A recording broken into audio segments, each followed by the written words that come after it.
As we continue our discussion of music as part of worship, we're going to turn back to Colossians chapter 3 once again and look at this wonderful passage of Scripture concerning music. As I said yesterday, this is the most important, most detailed passage in the New Testament when it comes to the purpose of music in our churches, especially as the church is gathered, and also I think for us as well. And we found there that there are three kinds of music. The distinction is not, might be blurred to some degree to us, but there's different types of music.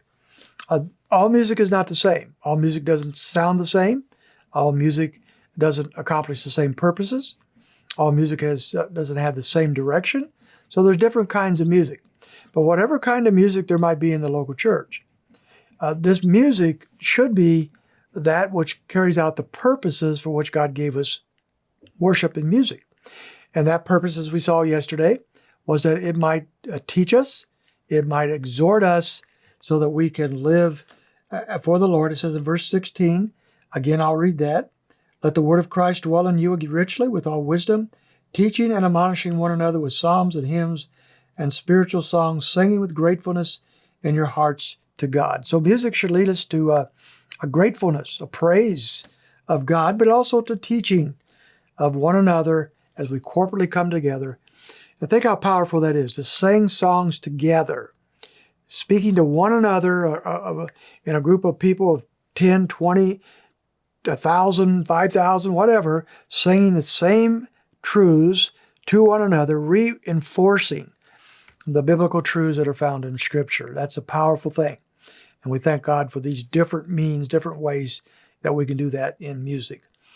So based on that, I want to maybe do something a little different. I want to talk a bit about a few dangers of Christian music today, things that we've fallen in for, perhaps some traps that have harmed us when it's come to music.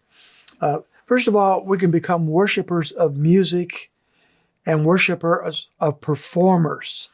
I think one of the most deadly things happening in the Christian community today is to make celebrities out of slaves.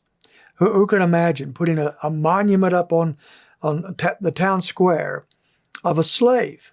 No one does that. They put monuments up of famous people, powerful people. We are slaves of Christ. None of us deserve the status of a celebrity. None of us deserve a statue in a square. I don't care who we are or how wonderful we have been, how much used of God we've been. Only Christ is to be the celebrity of the Christian world.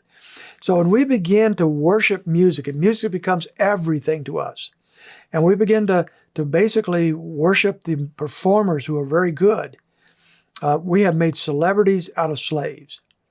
And if we're worshiping the music itself, we can get caught up in the music and not pay attention to what music is for and miss the purpose of music or even distort it. I have actually talked to individuals who have gone from church to church based upon what church would let them play or sing in their worship bands. I know of some circumstances where we would not let an individual be up front and play music at our church because their lives were wrong. They were not living properly, and they needn't be in front of God's people. So they went down to another church and found the church accommodating them because they were good. And when that church didn't work out to them, they went to another church, not because that church was a good church or was teaching anything of value, simply because they let them play their music. There's something seriously wrong with that. Let me hit a second concern. Music can be a source of bad theology. If we're not paying attention to that which we're singing, we can come up with all sorts of bad teachings, and music can actually teach us bad theology quicker than bad preaching can teach us bad theology. It's powerful, and we have to be very careful with it. And thirdly, Satan can use music to divide Christians. We don't have to know too much about the church today to know that the music wars have brought great divisions among God's people. People have left churches over music. People get angry at other Christians because they're not playing the kind of music that they enjoy and they like. People go to certain churches based on the music alone. A lot of churches have various church services, maybe 2 or 3 or 4 or 5 church services with different kinds of music because it fits the musical taste of those people. But there's no unity when you do that in a local body. And that, I think, is a very dangerous thing.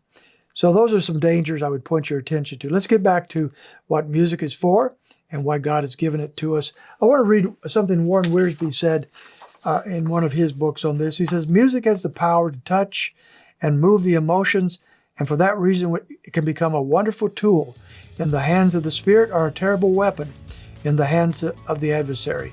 Naive congregations can sing their way to heresy before they can realize what is going on. I think those are wise words, and I hope you ponder them today.